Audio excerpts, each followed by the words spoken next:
Bonjour à toutes et à tous et bienvenue dans Femmes du Sahel, Voix du Monde, le podcast de justice et dignité for the Women of the Sahel.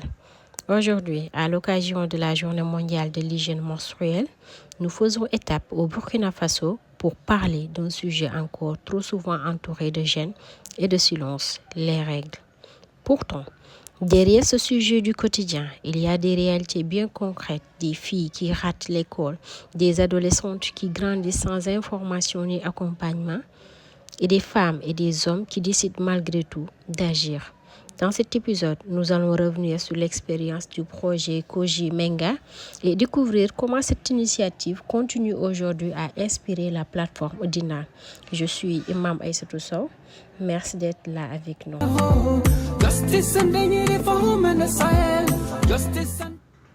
Au Burkina Faso, beaucoup de jeunes filles vivent leur menstruation dans des conditions difficiles. Certaines n'ont pas accès à des protections adaptées. D'autres évoluent dans des écoles sans espace sécurisé ou sans accès suffisant à l'eau. Mais il y a aussi un autre obstacle plus discret, le tabou. On évite souvent le sujet, on chuchote, on laisse parfois les adolescentes seules avec leurs questions. C'est dans ce contexte que JDWS travaille sur Dinal, une plateforme pensée pour rapprocher les communautés des structures d'accompagnement, centres de santé, associations, psychologues et acteurs locaux. La plateforme est encore en construction, mais l'objectif est clair, permettre à une personne de trouver plus facilement de l'aide, des informations ou une orientation adaptée, et avant même son lancement, une mobilisation est déjà en cours sur le terrain. Avant Dinal, il y avait déjà des initiatives locales portées avec beaucoup d'engagement.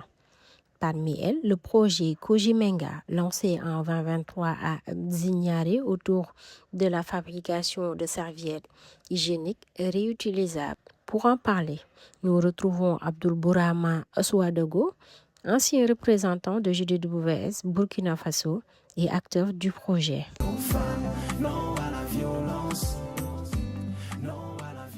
Abdoul Bourama, vous avez accompagné le projet Koji Menga à Zignaré. Comment cette initiative est-elle née et qu'est-ce qui vous a le plus marqué sur le terrain?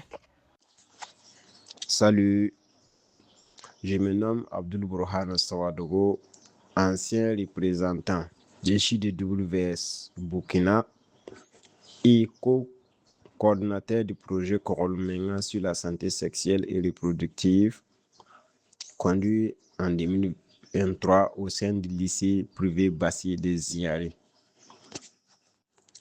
Le contexte ayant marqué l'idée de ce projet est que au Burkina, les statistiques montrent une forte jeunesse de la population et ses potentiels démographiques devraient être une force pour le développement national.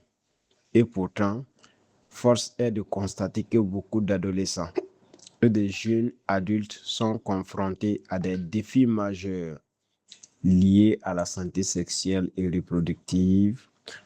Comme suite, on a une sexualité précoce, une faible utilisation des méthodes contraceptives, des grossesses non désirées, des mariages précoces, la propagation des IST et des sida et une forte déscolarisation, surtout des jeunes filles. Ces réalités s'expliquent par les tabous autour de la sexualité, freinant les dialogues entre parents et enfants, le manque de temps et de moyens pour les enseignants, des interventions trop centrées sur l'individu négligeant l'environnement social et la communication intergénérationnelle.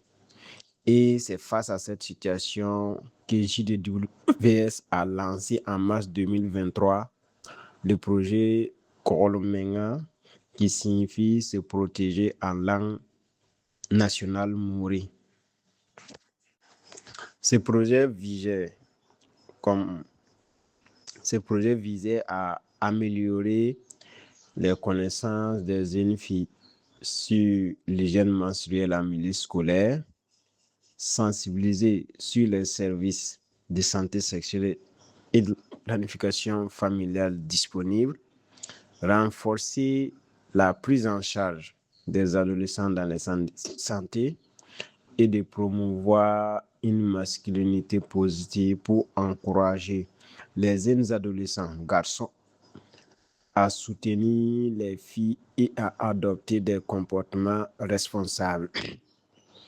L'ensemble de ces objectifs visait un objectif global qui est de contribuer à l'épanouissement des jeunes de façon générale et des jeunes filles de façon particulière, protéger leur avenir et transformer ces potentiels démographiques en véritable moteur de développement pour le Burkina. Pour ma part, ma mission en tant que co-coordinateur fut d'abord de concevoir des projets, d'identifier la localité propice pour sa mise en œuvre et de coordonner les démarches administratives nécessaires à sa bonne exécution.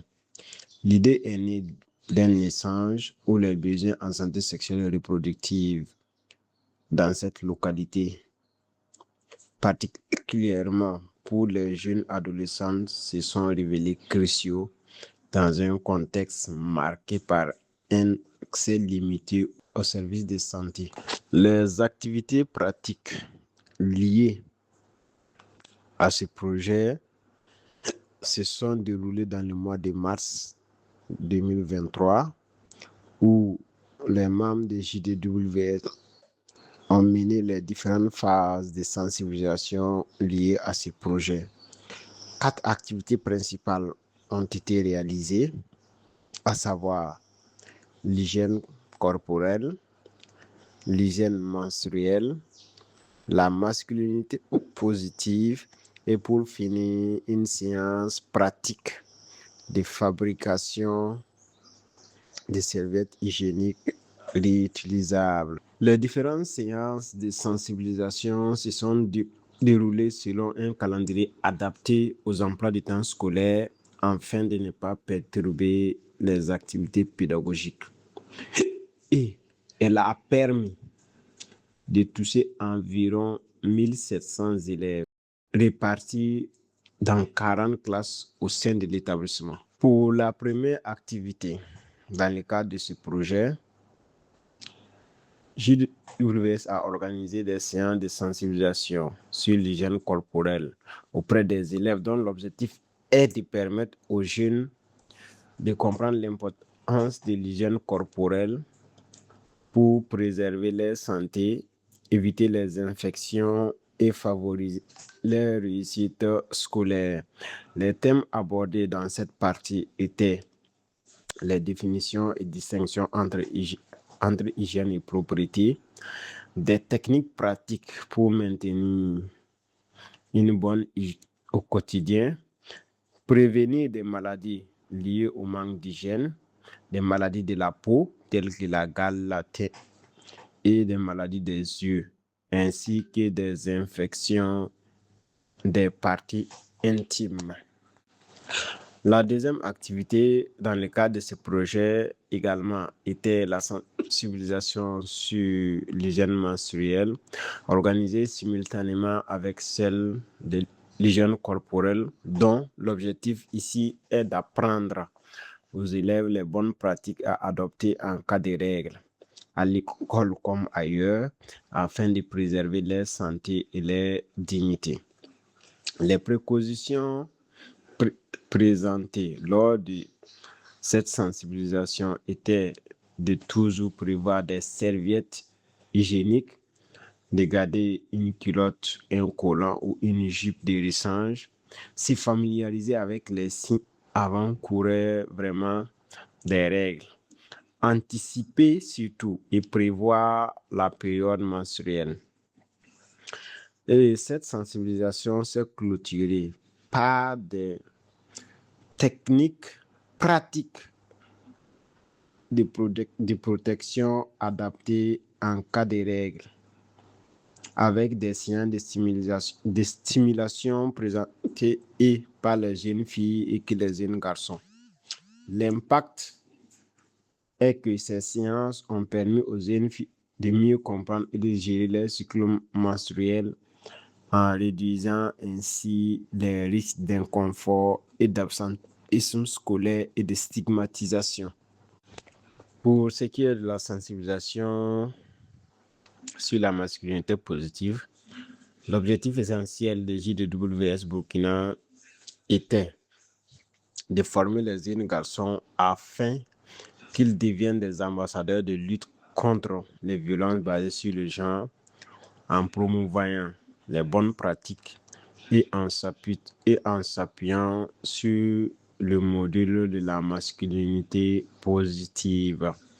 Pour ce qui est de la masculinité positive, il s'agissait pour JDWS d'engager les jeunes garçons pour une égalité réelle. Et c'était l'occasion d'encourager les garçons à soutenir l'égalité entre les sexes, passer des paroles aux actions concrètes. Et c'est aussi s'engager de façon claire à mettre fin à la violence et à la discrimination envers les jeunes filles. Nous avons misé sur la formation des garçons pour qu'ils deviennent des ambassadeurs de changement dans leur communauté. La mission était de promouvoir les bonnes pratiques et lutter activement contre les violences basées sur les genres. Ou dans un monde où le système patriarcal alimente encore trop de violences faites aux jeunes femmes, la masculinité positive s'impose comme une nouvelle approche. Elle met au cœur du changement la transformation des mentalités et la valorisation des hommes engagés pour l'égalité des genres. Et ce projet continue avec la formation pratique sur la fabrication des serviettes hygiéniques et elle s'est tenue à l'issue du projet, c'est-à-dire le dernier jour du projet, le 20. Le JDWS a pu former une vingtaine de filles sur la fabrication des serviettes hygiéniques réutilisables. Et ces 20 filles formées étaient comme des mères formatrices qui, à l'occasion d'une autre séance organisée 2 semaines après, ont formé les camarades. Donc, au total, on avait une centaine de filles qui ont été formées pour ce projet-là. Donc, l'objectif était vraiment de les apprendre à confectionner eux-mêmes des serviettes hygiéniques, une solution durable et accessible pour gérer l'hygiène menstruelle en milieu scolaire et au-delà. L'impact de cette initiative était de contribuer à réduire les obstacles liés aux règles, favoriser la santé et l'autonomie des jeunes filles et vraiment encourager des pratiques respectueuses de l'environnement. À l'issue de ce projet, nos remerciements vont vraiment à l'endroit de l'administration du lycée provincial Bassi qui nous a vraiment ouvert les portes pour permettre l'exécution du projet. Également à la direction provinciale de l'enseignement secondaire supérieur de la localité qui nous a vraiment facilité toutes les démarches administratives. Nos remerciements vont également à l'endroit du secrétariat permanent du Conseil national de lutte contre le sida et les IST avec l'appui technique de l'association Itinérance de santé communautaire, également à l'association Billy Now Now qui nous a facilité avec des communicateurs pour animer les différentes sensibilisations. Également, nos remerciements vont à l'endroit de Mamie Sor qui nous a fait don de différents gadgets pour pouvoir permettre le bon déroulement des activités pratiques, à savoir la confection des serviettes hygiéniques réutilisables Ainsi également, nos remerciements vont à des personnes physiques, en l'occurrence Dr Yedan Nafisa Leila et Madame Bonou, tous sages-femmes et médecins au centre régional hospitalier. À toutes ces structures, nous exprimons notre gratitude et notre reconnaissance. Pour ce qui est des recommandations,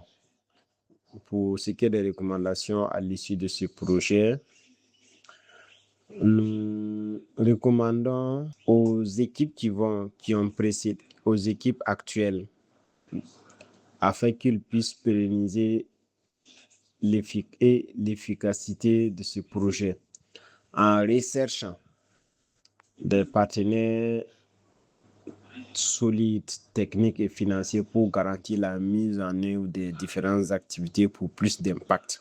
Également, initier des journées de consultation médicale psychologique au profit des élèves, filles et garçons, afin de répondre à leurs besoins spécifiques. Mettre à disposition un personnel médical dédié aux adolescentes pour une prise en charge adaptée à des problèmes particuliers liés à leur santé sexuelle et reproductive. L'ensemble de ces recommandations vise à consolider les acquis du projet, améliorer le bien-être des jeunes et favoriser leur réinsertion. Pour finir, nous disons que ce projet a permis de toucher directement près de 1700 adolescents et adolescentes. Il a permis de les sensibiliser sur la santé sexuelle et reproductive, sur la masculinité positive et peut être considéré comme une innovation à la fois pratique et émancipatrice. Et ces projets démontrent qu'avec une organisation bien structurée et des thématiques adaptées, il est possible de toucher un grand nombre de jeunes, de renforcer leurs connaissances en termes de santé sexuelle et reproductive, tout en favorisant leur épanouissement. Enfin, à l'endroit des jeunes filles qui vivent leurs règles dans la honte, nous leur disons que les menstruations ne sont ni une faute ni une faiblesse pour elles. Elles sont plutôt signe de la vie et de la force, et qu'elle ne doit laisser personne les convaincre qu'elles devraient avoir honte. Vous êtes forte, belle et digne de respect. Transformez la honte en fierté et brisez les tabous. Parler de ces règles ouvertement, c'est normaliser ces sujets et soutenir celles qui se sentent isolées. Merci beaucoup, Abdul Borhama. Ce qui ressort de ce témoignage, c'est surtout l'importance des solutions simples, pensées avec les réalités du terrain. Pour beaucoup de filles, apprendre à fabriquer une protection réutilisable, ce n'est pas seulement une question pratique. C'est aussi retrouver une forme d'autonomie et parfois reprendre confiance en soi. Et au-delà des ateliers, il y a eu des discussions, des échanges, des moments où certaines adolescentes ont pu poser des questions qu'elles n'osaient jamais aborder ailleurs. On parle souvent des menstruations comme d'un sujet secondaire. Pourtant, leurs conséquences touchent directement la scolarité, la santé et le bien-être des jeunes filles. Imaginez une élève qui préfère rester chez elle pendant plusieurs jours parce qu'elle a peur d'être humiliée à l'école. Imaginez une adolescente qui ne sait même pas à qui parler de ce qu'elle traverse. C'est cette réalité que les initiatives comme Kojimenga essaient de changer petit à petit au plus près des communautés.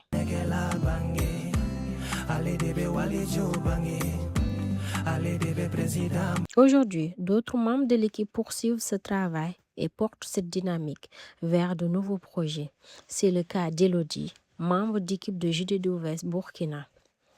Elodie, vous n'étiez pas présente lors du projet Kojimenga. Comment percevez-vous aujourd'hui cet héritage? Hello, bonjour tout le monde. J'espère que vous allez bien.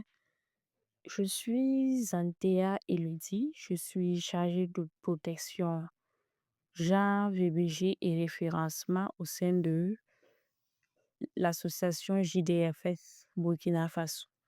JDFS, c'est Justice et Dignité pour les femmes du Sahel. Alors aujourd'hui, nous célébrons euh, la journée sur l'hygiène menstruelle, le 28 mai. Il faut dire que cette date est une date commémorative et c'est un rappel que les femmes doivent passer toujours avant tout. Et cet appel pour les femmes passe également par leur hygiène corporelle. Et qui dit hygiène corporelle chez la femme, dit hygiène menstruelle. Alors, l'hygiène menstruelle, c'est tout ce qui entre comme santé, propriété autour des règles. Les règles, les menstruations de la femme. Et il faut dire que les règles ou menstruations de la femme sont vraiment tabous dans nos sociétés africaines. Et, et étant tabou dans nos sociétés africaines, les jeunes filles ne savent pas comment s'y prendre lors de leur menstruation, ce qui engendre d'énormes conséquences liées à elles-mêmes, à leur propre développement, à leur hygiène corporelle. Et cela peut nuire même à ceux qui sont autour d'elles. Étant ignorantes à la matière, ces filles peuvent, ces filles peuvent contracter des maladies liées à leur menstruation. Et si ces maladies ne sont pas bien traitées ou bien prises en compte, ces maladies peuvent engendrer l'infertilité, la cause de la stérilité chez la femme. Chez la femme. Et il faut dire que il y a plusieurs facteurs ou plusieurs causes qui font que euh, les jeunes filles n'ont pas connaissance ou n'ont pas conscience de l'hygiène même qui gravite autour de leur menstruation. Et c'est comme on l'avait dit au début, déjà il y a les pesanteurs socioculturels. Dans nos réalités africaines, les filles même n'ont pas droit à la parole. Elles n'ont pas le droit de s'exprimer et qui fait que la femme ou la jeune fille est toujours relayée au second plan. Et lorsqu'elle est relayée au second plan, comment va-t-elle faire pour exprimer ses besoins lors de ses menstruations ou exprimer ses besoins quant au matériel d'hygiène même de sa menstruation? Et il y a également les charges ou travaux domestiques qu'elle endure au quotidien. Les charges ou travaux domestiques qu'elle endure au quotidien font que elle perd tout épanouissement ou tout gaieté qui font que elle ne peut plus, elle n'a même pas le temps pour s'occuper d'elle-même, pour prendre soin d'elle-même. Il y a également le manque d'infrastructures adaptées. Dans les écoles, il n'y a pas de local adapté pour les filles lorsqu'elles sont en période de menstruation. Ce qui fait que c'est très difficile, extrêmement difficile pour ces filles-là de prendre soin de leur hygiène menstruelle, ce qui engendre un fort taux même d'absentéisme élevé au niveau scolaire, ce qui peut même conduire à la déscolarisation de certaines filles, à l'abandon scolaire. Et il y a également la pauvreté. Les frais qui sont liés autour de l'hygiène menstruelle, la santé corporelle, pour une jeune fille lambda d'un village très reculé, bon, elle n'a pas de quoi, de garniture suffisante pour pouvoir se protéger et pouvoir euh, peut-être prendre soin d'elle-même, sa menstruation. Et elle n'a pas les moyens, elle ne dispose pas de moyens pour pouvoir s'offrir ces garnitures. Vous voyez, il y a également, quoi qu'on le dise, l'insuffisance de sensibilisation. Parce que nous, on estime que les filles ne sont pas assez sensibilisées ou éduquées à l'hygiène menstruelle, à être autonomes, à l'autonomie de leur corps, à faire attention à ce que leur corps a besoin et, et par ricochet de leur menstruation, de ce que leur menstruation même proprement dite a besoin. Pour cela, nous pensons même que il est judicieux d'éliminer ces barrières, surtout les barrières au niveau socio-culturel, les pesanteurs socio-culturelles. Quand on dématérialise même ou déstocker l'idée, déjà même la femme, que- quand on délocalise l'idée même de la femme relayée en arrière-plan, quand on pousse les jeunes filles à s'affirmer, parce que c'est en s'affirmant aussi qu'elles pourront donner leur avis et pourront exprimer leurs besoins quant à leur euh, menstruation. Et il faut sensibiliser, continuer la sensibilisation, parce que la sensibilisation n'est pas suffisante. Il faut sensibiliser, continuer la sensibilisation pour que les filles même puissent ancrer ça en elles-mêmes et qu'elles puissent faire attention à leur hygiène menstruelle. Et à cela s'ajoute la construction d'infrastructures adaptées. La construction d'infrastructures adaptées, parce que c'est ça aussi un gros pas cette, i- de ces obstacles liés à l'hygiène menstruelle. Lorsque dans les écoles, surtout au niveau post-primaire, des filles ont construit des toilettes ou des locaux adaptés à l'hygiène menstruelle, à la menstruation des filles, qui font que les filles peuvent se changer à tout moment, elles peuvent se sentir propres à tout moment, ça va beaucoup vraiment aider et ou réduire un tant soit peu cette ignorance ou cette inattention liée même à la menstruation des filles. Et lorsque toutes ces solutions seront, ou toutes ces mesures pourront être prises en compte, nous allons voir même que le constat se fera à l'évidence parce que les filles, elles vont donner un meilleur rendement scolaire. Et surtout, je peux dire qu'à 80% même, le taux d'abandon scolaire est lié au manque aux obstacles de la menstruation. Et lorsque les filles se sentent à l'aise, elles pourront mieux s'affirmer, elles pourront mieux donner de beaux rendements et exceller.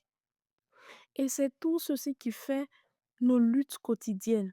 C'est tout cela qui fait que nous nous engageons au quotidien pour cette lutte-là, parce que nous pensons qu'elle est vraiment une lutte salvatrice. Voilà, salvatrice pour les filles. Et pour cela, JDFS aussi met en œuvre une innovation majeure pour le Sahel et qui est une plateforme numérique qui s'appelle Dinal. Et Dinal est une plateforme de dénonciation et de signalement des cas VBG. Et en cas de signalement ou de dénonciation, des services sont immédiatement déployés pour la prise en charge. Et pour faire le lien avec les menstruations, pour une fille qui ne dispose pas vraiment de moyens pour euh, prendre en charge peut-être ses garnitures. Je pense qu'au niveau de Dinal, il y a des services qui sont connectés et des services qui pourront prendre immédiatement en charge ces personnes-là, peut-être avec une formation en serviettes hygiéniques et tout. Nous avons eu même à mener un projet sur la formation en serviettes hygiéniques réutilisables, même ici au Burkina Faso, avec le projet Koglormenga en 2023 et qui ont permis à plus de 2000 filles d'être formées sur l'utilisation des serviettes hygiéniques réutilisables. Cela couvre, bon, on ne peut pas dire que ça réduit totalement, mais ça couvre un tant soit peu les besoins de la menstruation, les besoins liés à la menstruation, surtout pour des filles qui sont dans des zones reculées et qui n'ont pas accès aux garnitures ou bien à la protection nécessaire. Et Dinal fonctionne sans Internet dans les zones les plus reculées. Et nous croyons qu'à travers cette avancée, nous pourrons contribuer à l'éradication des VBG en général et en particulier même aux obstacles liés à la menstruation. Et alors, je souhaite à tous une bonne journée commémorative de l'hygiène menstruelle. Merci beaucoup, Hello. Ce témoignage montre bien que certains projets continuent de vivre au-delà de leur période d'activité. Les besoins restent là, les défis aussi, mais les outils évoluent. Aujourd'hui, avec Dina, l'idée est de créer un pont entre les réalités du terrain et les solutions disponibles afin que personne ne se sente isolé face à ces difficultés.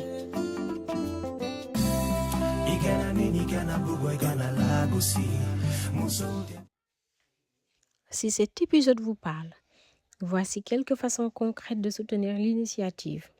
Vous êtes une association, un centre de santé ou un acteur communautaire, vous pouvez référencer votre structure dans la cartographie DINAL.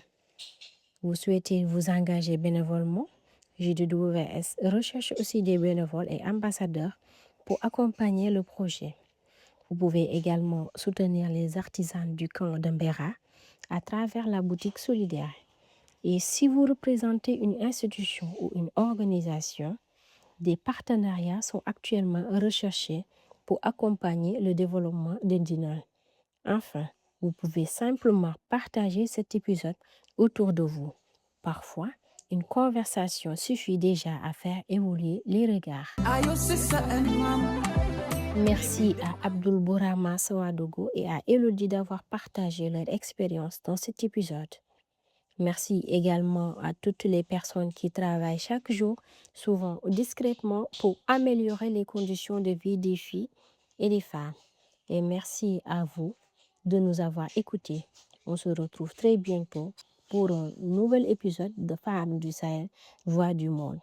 La peur doit changer de camp. Le silence ne protège personne. La parole construit la justice. À très bientôt. Non à la violence. Non à la violence faite aux femmes. Non à la